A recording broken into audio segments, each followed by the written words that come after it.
pace over the weekend and broke 2 course records.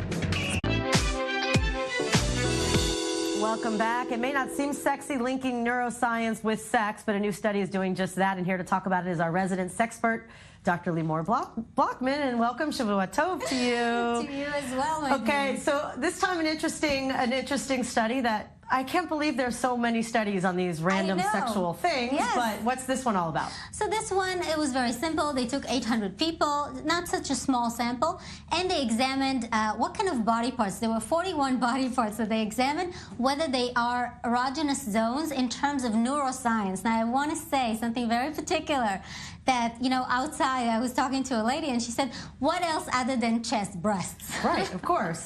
So I said, you know, this is something that we fetishize. It's not necessarily what neuroscience says about touching.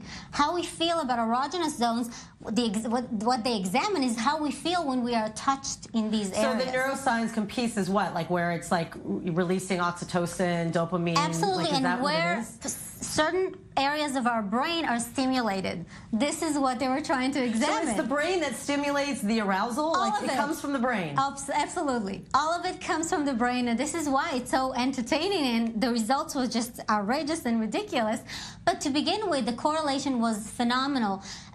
It doesn't matter if you're a gay man sitting in London or a woman that just gave birth in sub-Saharan Africa. Spaniard Artis Ichia won the race, while Dutch runner Ragna Debat won the women's race.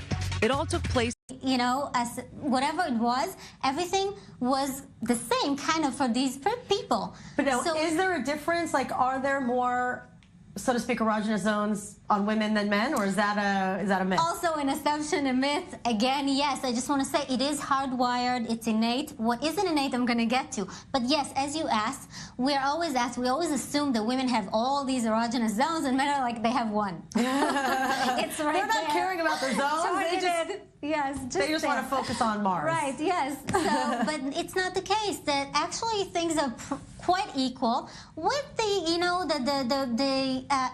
the seclusion of the fact that women are so complex, that everything is also emotional, also targeted from the brain, but also emotional. So it's more span, it's more, you know, the targeted areas are much more, the combination-wise is more vast. Right. And for men, for instance, there were a few areas that were more targeted for men. It was very interesting. You came across it. And we were just talking about it. Yeah, it was hands, it was behind the knee, the back of the knee, and, you know, ears were areas that men found arousing and women didn't find arousing. Right. So that was That's the thing. If they're not in sync, what men like and what women, if they're not in sync, you're kind of in trouble. Yeah, absolutely, absolutely. All right, toes and knees. I love this one. I mean, toes and kneecaps. I guess there are those that have foot fetishes, but most people I want to talk about this. This is unbelievable because Ramachandran, one of the leading neuroscientists, actually said that the feet were going to be one of the sexiest zones, and we assume that as well because of the fetishized part of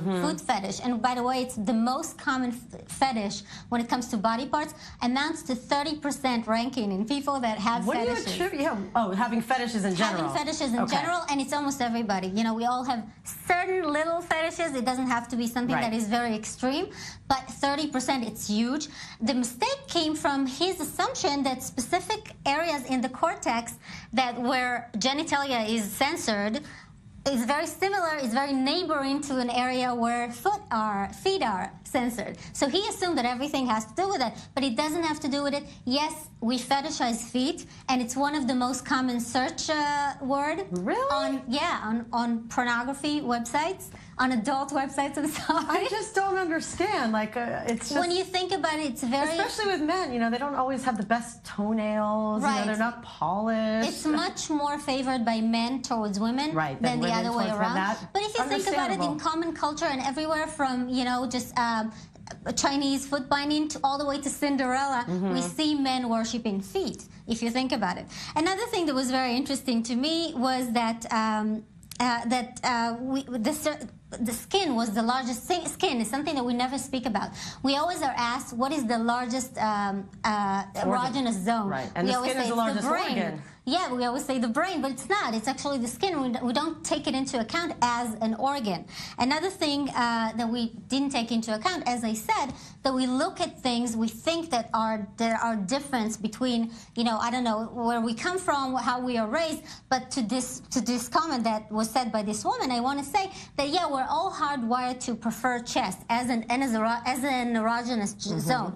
But it depends on our upbringing, on our culture, and everything. If we are attracted to a voluptuous chest as a heterosexual male, or a brawny chest as a heterosexual woman or a gay man. It's always interesting. Thank you very much. And we'll see you very soon, I'm sure, with another hot and sultry story. Absolutely. And now to the news making its way around the world. Tens of thousands gathered in India's eastern temple town of Puri to celebrate the annual RATH YATRA Chariot Festival. The festival pays tribute to the journey of Lord Jagannath, his brother and sister traveling in chariots from one temple to another. Those who celebrated prayed, danced, played instruments, and cracked coconuts. The festival comes to an end on July 3rd. Runners participated in the 14th Olympus Marathon in Greece over the weekend and broke 2 course records. Spaniard Artis Ichia won the race while Dutch runner Ragna Debat won the women's race. It all took place on Mount Olympus, which is known in Greek legend as the home of the ancient gods. Thousands marched along Mexico City's famous Reforma Boulevard over the weekend to celebrate the country's LGBT community. At the parade, visitors rode rainbow-themed floats and wore elaborate costumes. Many marched urging the government to take more action to end gay discrimination across Mexico. All eyes were on Katy Perry this weekend at the Glastonbury Festival. The American singer turned heads in an eye motif bodysuit and performed hits like Firework, E.T., and Roar. Foo Fighters and Run the Jewels were also part of the lineup. And there's a winner in this year's World's Ugliest Dog Contest. Martha, a 3-year-old Neapolitan Mastiff, won the competition on Friday with her drooping face.